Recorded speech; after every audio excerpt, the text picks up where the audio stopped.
Anton, thank you for joining me here today. Yeah, thank you for inviting me. Yeah, it's great to see you again. I know that you've been a long-term partner with Microsoft and you've been in the industry quite a while. I also know that you're an early adopter of a number of things that are on my agenda today, like IP and P2P and ecosystem. And I'm really looking forward to getting your feedback and your insights into that. Great. Can you maybe take a few minutes and just tell us a little bit about yourself, your company, how you got to where you are today? Okay. My name is Anton Loeffen. I'm the founder of Eshgro, a company based in the Netherlands. We're focused on SMEs. That means companies between 25 and the biggest one, 3,000 employees. And we are a platform first cloud service provider. And I say platform first because we have our own IP, Smart 365, which is our platform. And with our platform, we service our customers.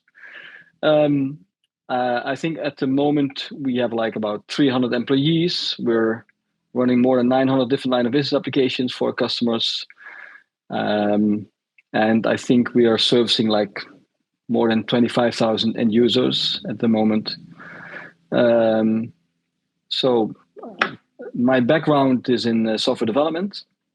And I think that's why we have our own IP probably, and we're a little bit different than maybe the traditional service provider. Mm-hmm. My mouth just dropped open because the last time we spoke, which wasn't so long ago, you were, I think, at 100 people, 150 people, something like that. So a tremendous amount of growth in a short amount of time. Yeah, well, when we started developing our own platform, which was a long time, we started with cloud service providing, I think, in 2004.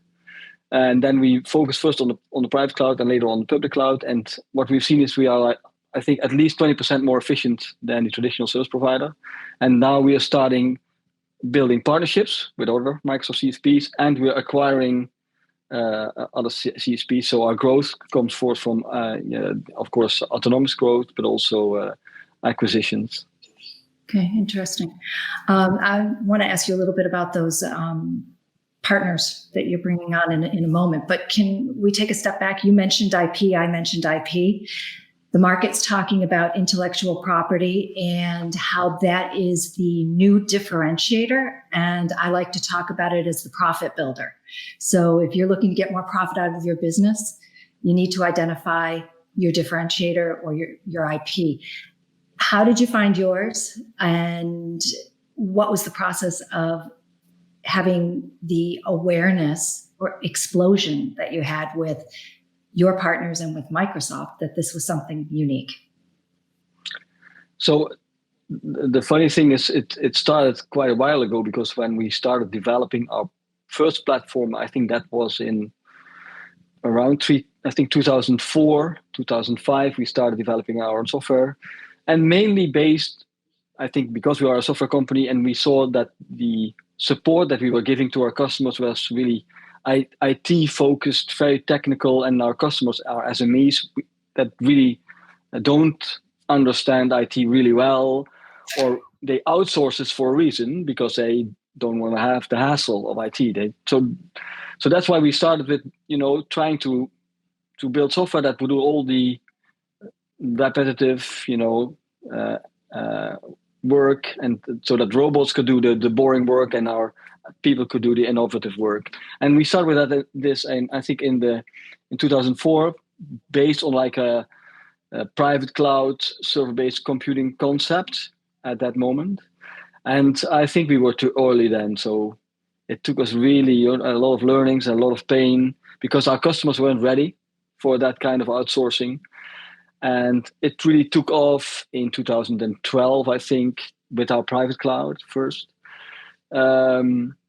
And I think 3 years ago, we started to move to the public cloud. So when we saw the Microsoft Azure platform was becoming really evolved and really, but I think the first versions of Azure were more focused on developers, but not on really the end customer. And as soon as we saw that there were services that we could incorporate that could really help our end customers, then we started to use Azure, and at the moment we are moving all of our workloads, and all our new customers are launched on Azure in combination with Microsoft Modern Workplace. So that's where we are good at, and I think the growth comes forth from that we are really focused on functionality, and more customers want to acquire IT on a functional level and not on a technical level. So they don't want to discuss all the technicalities. They don't want to be bothered with the technicalities. If they want to, they can, of course, always look into it. But most of the time, they really want to align it with their business goals and their business outcomes. And if they have to make that translation from what am I as a business and what are my business outcomes, what are my KPIs, and what do I need from IT to achieve them, and I have to translate it myself in all the technical requirements, or I need to understand those, then it takes a lot of time to make a decision or to change something in IT. And if those IT solutions are presented in a language that fits with your business and with your business requirements and your business outcomes that you would like to achieve, then it's much easier to decide and it's much easier to steer. And I think our growth comes forth from that. We can really have a discussion with our customers on their business on a level that they understand. So very often I make the comparison with the car industry, which is already, of course, a really automated build-to-order model. And IT is very traditionally an engineer-to-order model. And if I'm a company and I need a transportation device, could be a car for my employees or a truck to move goods, then I would look at it from a business perspective. Okay, what does this cost me per mile? Is it insured or not? How many people or products would fit in it? That are all functional elements. And I wouldn't discuss all the technicalities, all the 30,000 parts of the car. I'm really not interested. And the funny thing is, with IT, we're starting to discuss about those 30,000 components instead of what the business would like to achieve. And the software that we have created enables the customer to decide based on those business outcomes. So they can really say, I'm using this software. I want to have so many employees. I want to use Modern Workplace. I want to have safe devices. I want to have compliance on this level. And by selecting those functional elements, the platform orchestrates the whole deployment, builds the bill of materials, and then they can manage that environment also on that level. So you don't need IT to add a user or to make somebody a member of a team or to deploy an application. You can just do it as an HR person or as a team lead. And I think that's a really, really, it's really something that customers really get into at this moment, that they really like to adopt. So your IP is a self-assessment tool that allows them to see what they need based on the business outcome answers that they give. It does three things. It first is like sales, and you would say from a sales perspective, it's like sales enablement. And so it helps the customer with the right questions to get to a solution. Mm-hmm. And as soon as the solution has been achieved, right, from a design perspective, just functionalities, at that moment, the whole orchestration and bill of materials is also ready. So it's really live. So that's a really complex thing. But by selecting those functionalities, the platform builds the solution. And then the second step is the deployment of the solution is also done by the platform. So we don't need engineers to deploy that solution on Azure and Microsoft Modern Workplace.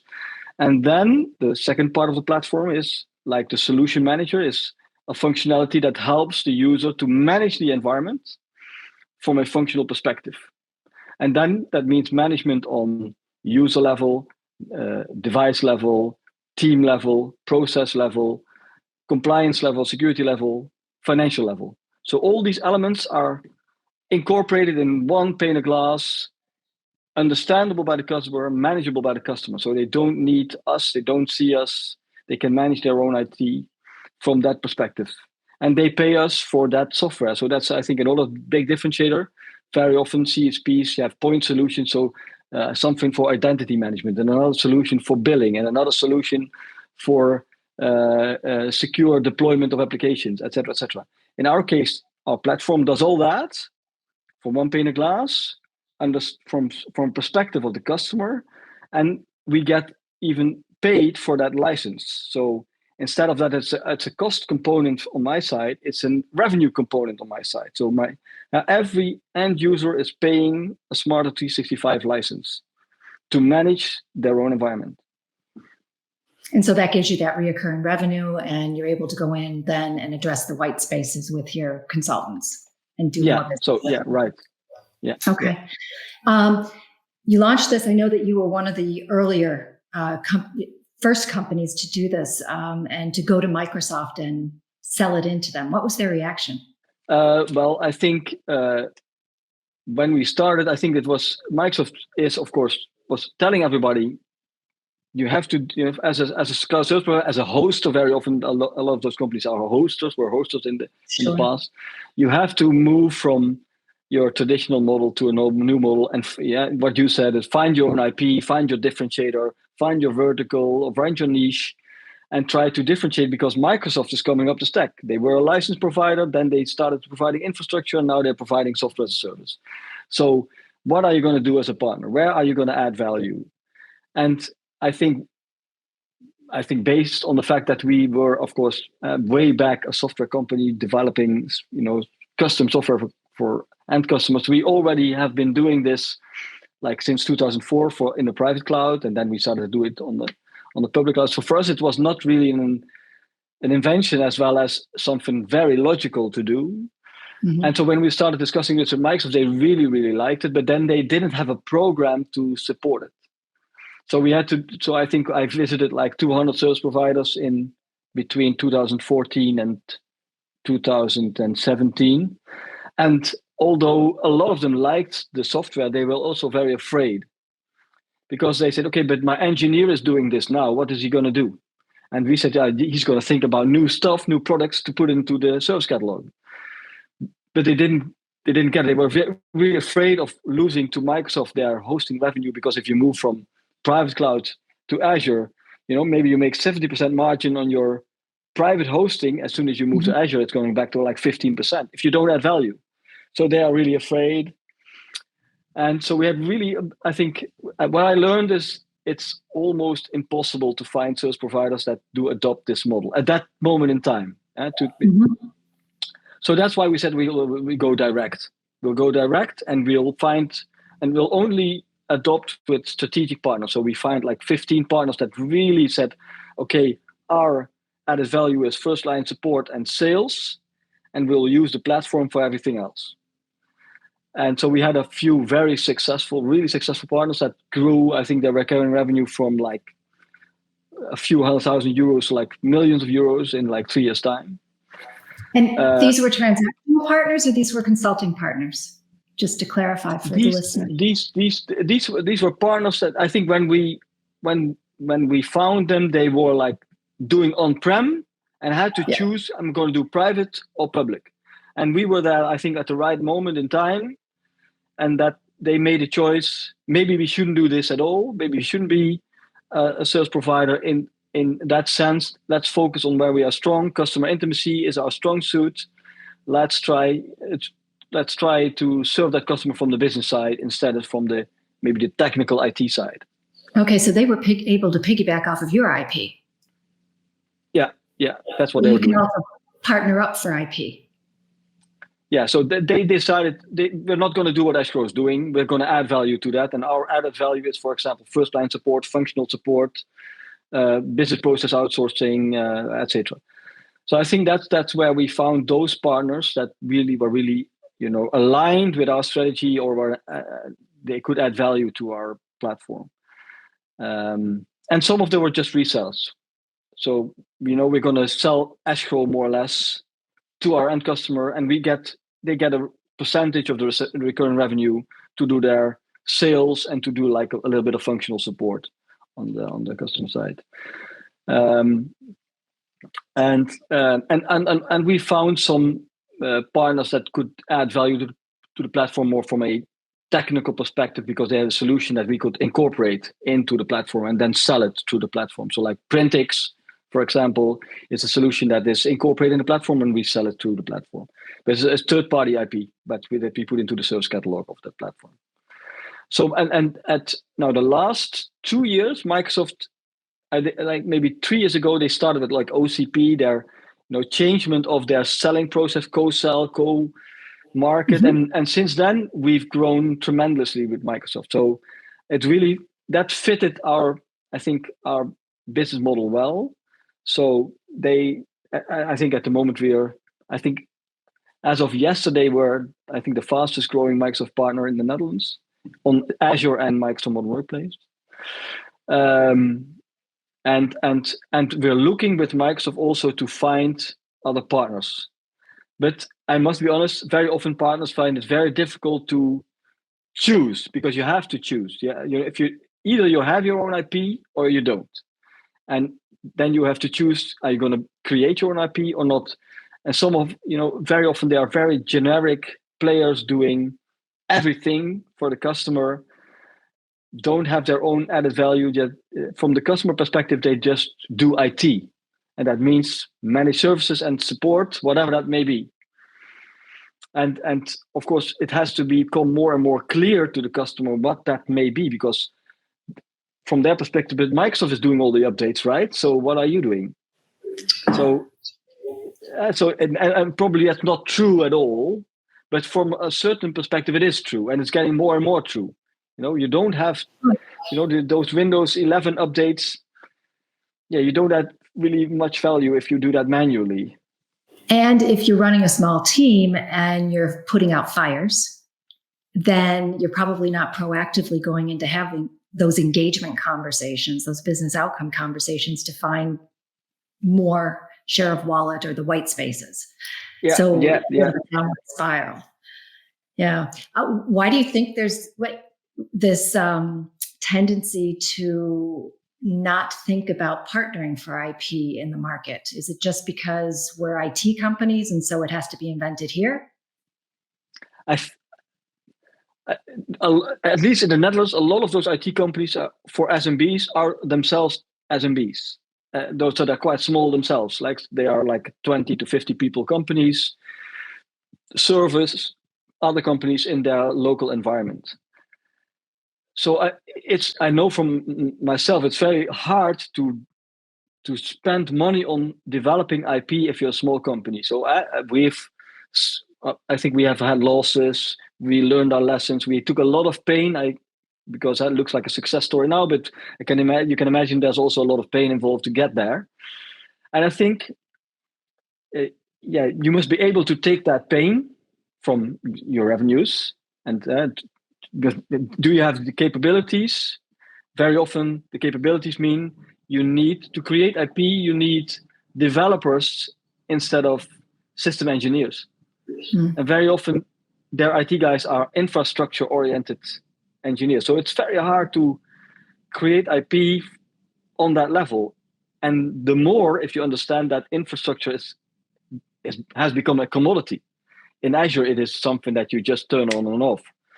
It's like software defined, and so you don't want to have the manual process of activating servers on Azure. It's still happening, I can assure you, but that's something that, of course, is inefficient and costly. And so they're still happy that the customer doesn't know. The customer is not involved. In fact, I think the main reason that there's not still a big shift is that the customer is unaware of the hassle that his service provider is doing manually to service him.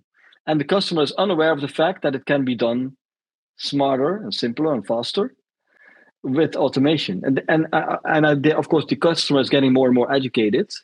And that's the point where they're starting challenging that partner. And then it's too late for the partner to make that move.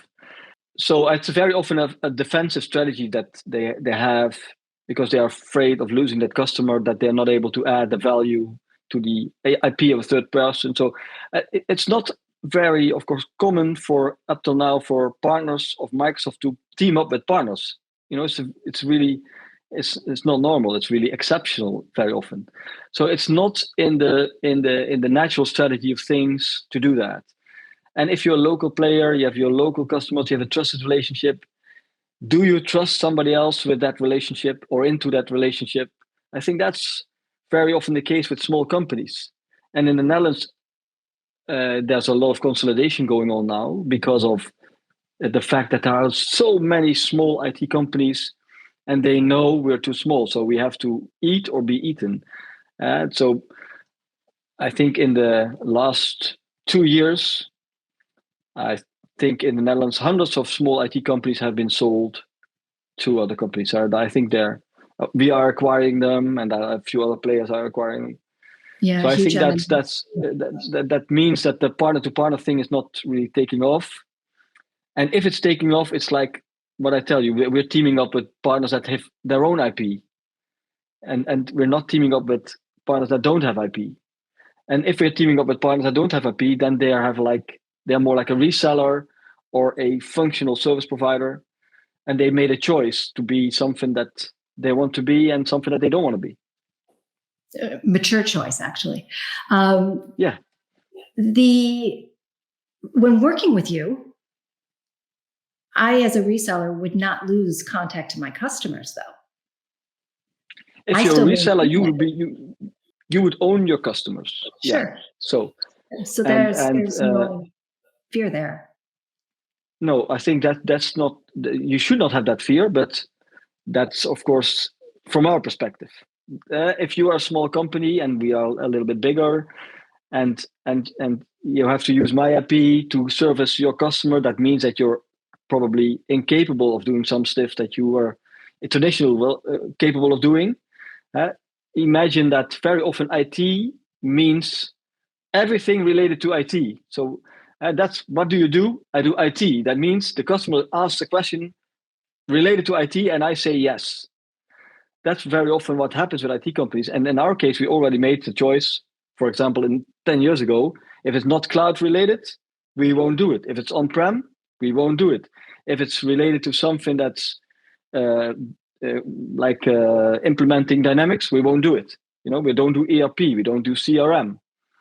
But that means you have to choose. And very often those companies were doing, the customer's asking a question, let's run, see how we'll fix it. We're technical guys. And because the customer is not educated, they think, okay, probably it's normal that it takes this time to do this stuff. Or probably it's normal that we get broken down every 2 months, or that we need an update every day, or, they don't have a clue. Sure.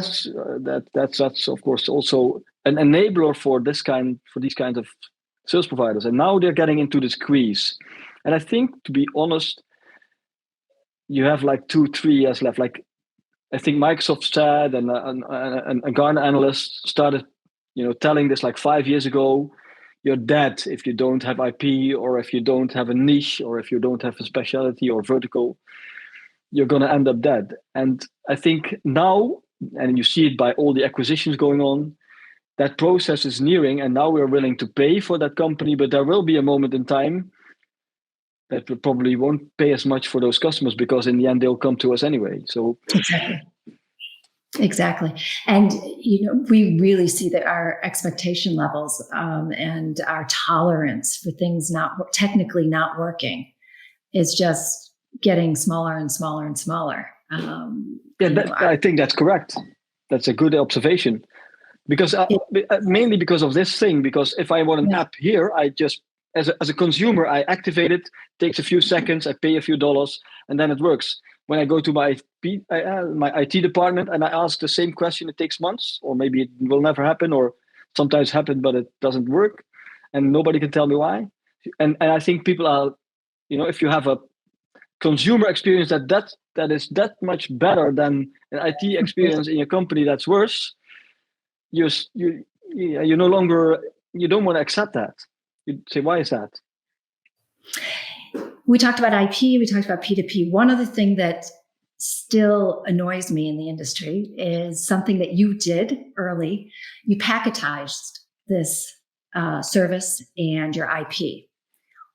Why is it also that the high technology industry is failing to bundle and package and use that to move up the Azure trail or other cloud providers? Yeah, I've been thinking about that, because what we try to do is, package in a way that the customer is understanding what he's buying. So instead of selling like managed services, we say, okay, we have a product that takes care of compliance. We have a product that three levels of security, translated something the customer understands. We have a user defined by what it is, and we have an application, and that's all still understandable by customer. And by doing those granularities in a service catalog, that because like I say, I want to have my employee use this and this and this and this. It's like Netflix. That's my favorite comparison. So we try to Netflix everything. We try to make everything, internally we say we try to Netflix everything. We try to MRR everything. So everything has to relate to monthly recurring revenue. If we create something, it has to relate to monthly recurring revenue. And I was wondering, why isn't this happening more? Why is everybody still selling support and managed services like a holistic thing that nobody really knows what the scope is or not? And I just can imagine that it comes from the evolution of IT is coming from engineer to order, from custom built solution on-prem to custom built solution on a private cloud with a little bit of the stack standardized. And now we're building custom-based solutions in public cloud. And I think that the way those companies themselves, those IT companies themselves are built, but I told you related, very often consisting of system engineers focused on infrastructure. Mm-hmm.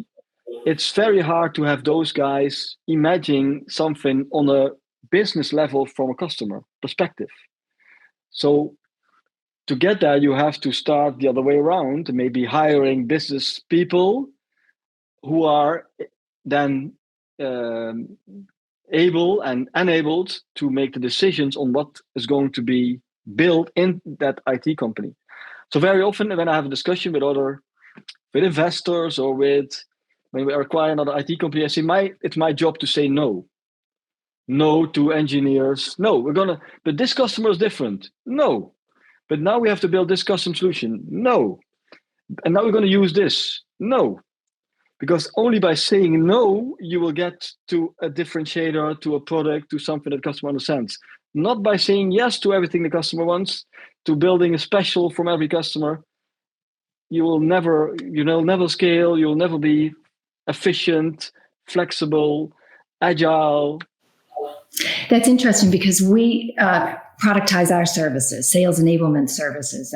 And one of the driving factors behind that was that I wanted to make sure that we could offer the same level of quality, whether I was delivering it or, the 10th person I brought in. So that, and if something went wrong, I'd know where to look, whether it was my side or the client side with an expectation or inability to be able to deliver something.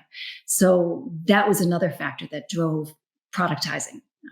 And if we are as obsessed with our customer base and having that relationship with them, I think that would also be a driver to want to ensure that quality level. Yeah. So, sorry, go ahead. No, I think that if you keep your eye on the customer perspective, what was, I think, describing what you were doing, you're starting with the customer, you have the customer perspective. And so how is it for me as a customer, imagine yourself as a customer. So then what would I like and what wouldn't I like? What would I understand? What wouldn't I understand? And that should drive the whole value chain below that and what you're trying to offer. And that should define how you do the stuff or how you don't do stuff. And I think the customer perspective is should be the main driver, and how it would break up. One more question before we close out, and I know we're going to talk later on the live roundtable, and I'm sure that our listeners are going to have a lot of really good questions for you. You mentioned that you made a lot of mistakes. So looking back at your younger self, what would you have done differently? Saying no more often. So still, even in that process, you sometimes think you have to do the customer a favor or do your own employees a favor by doing stuff. So I think I should have said no more often and even brought in a stronger focus. Thank you very much for your insight and for sharing your experience. We said Of course. to our audience we were going to give them some real cases. So happy to be able to have you here today to talk to them.